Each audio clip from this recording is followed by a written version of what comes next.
wanted to go ahead and bring your attention to a couple of things that I saw that I thought were most interesting here.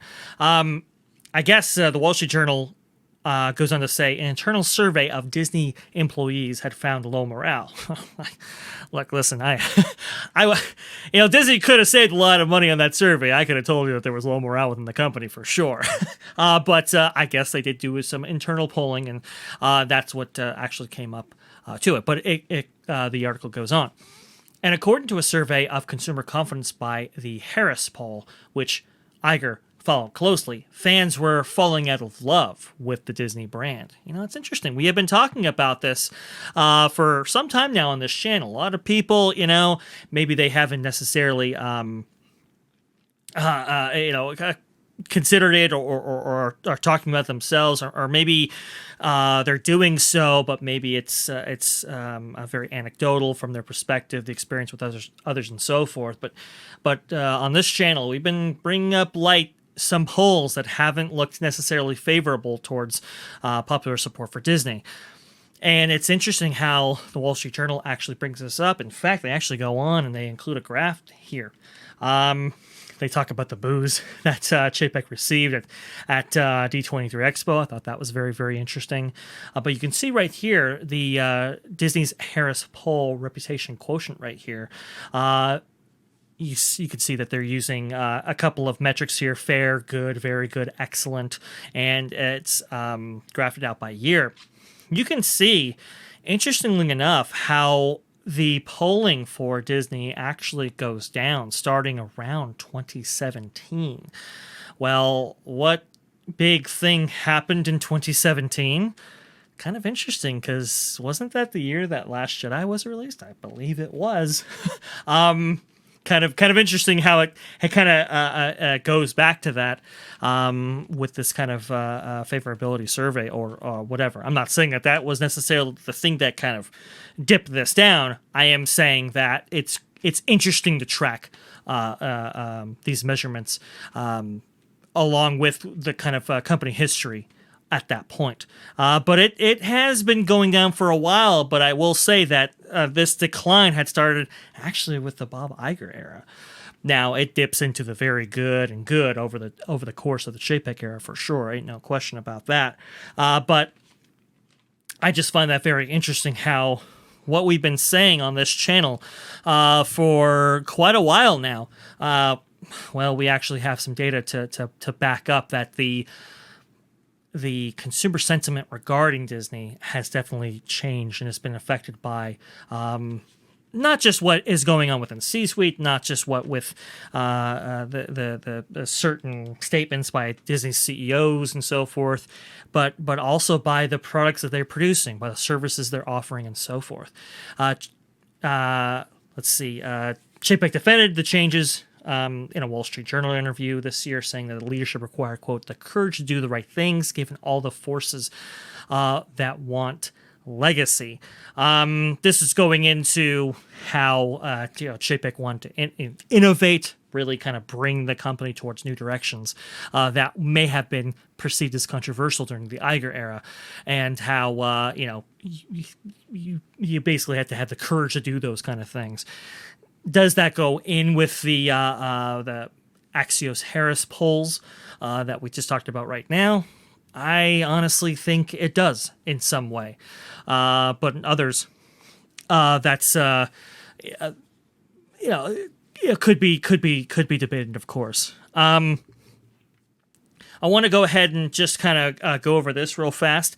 Between the end of 2021 and the summer, funds managed by Fidelity Investments had cut their Disney holdings by 30%, and the Sequoia Fund, Inc., a $5 billion mutual fund with about 46% of its assets in tech and media stocks, had sold its entire $2.8 million share position in Disney. Sequoia said in a letter to investors that proceeds from the Disney stock sales went to boost its position in Netflix, Disney's biggest streaming rival. So this article does air out some things that I myself didn't necessarily catch this entire time. I got to give credit to the Wall Street Journal for actually making this a part of their article. I guess you have these huge kind of mutual funds that are divesting themselves away from Disney already.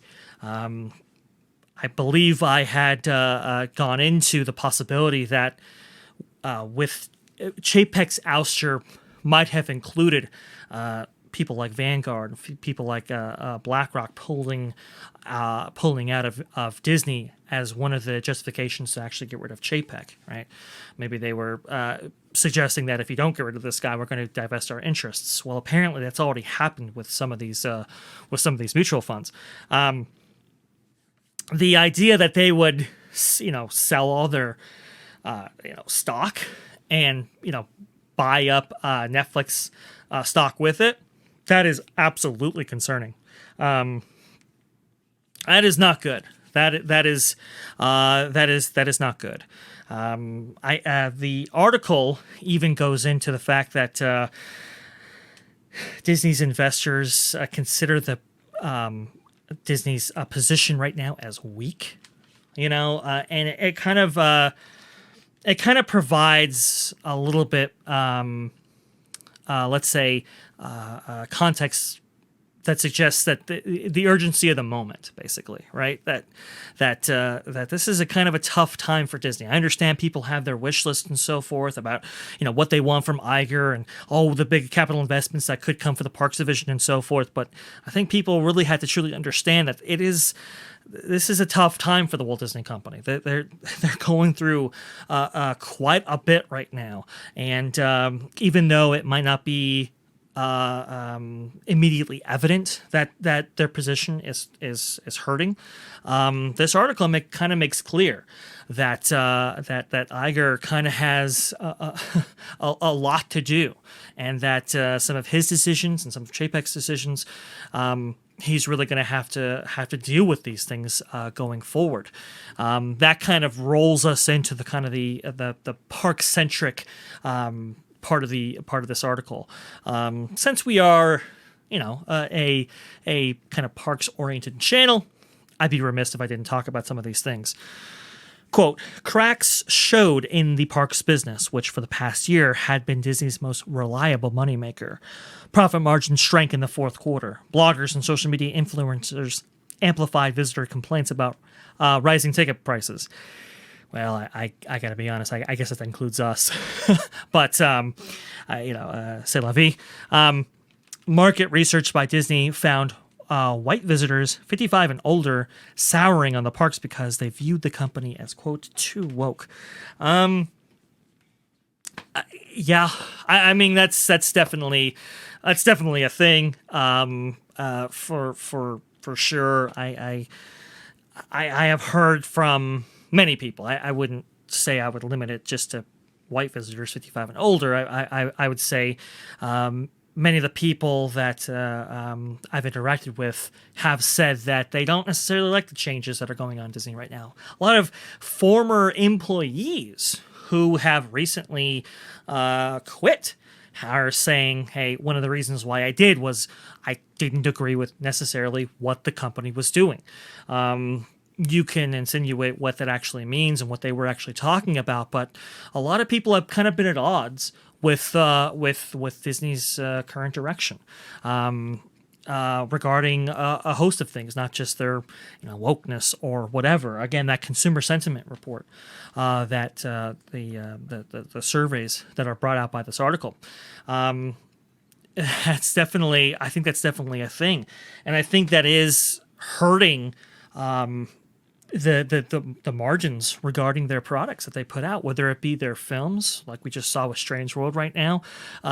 It's poised to make only like $60 million at the box office, which is just a horrible showing for one of Disney's most illustrious studios.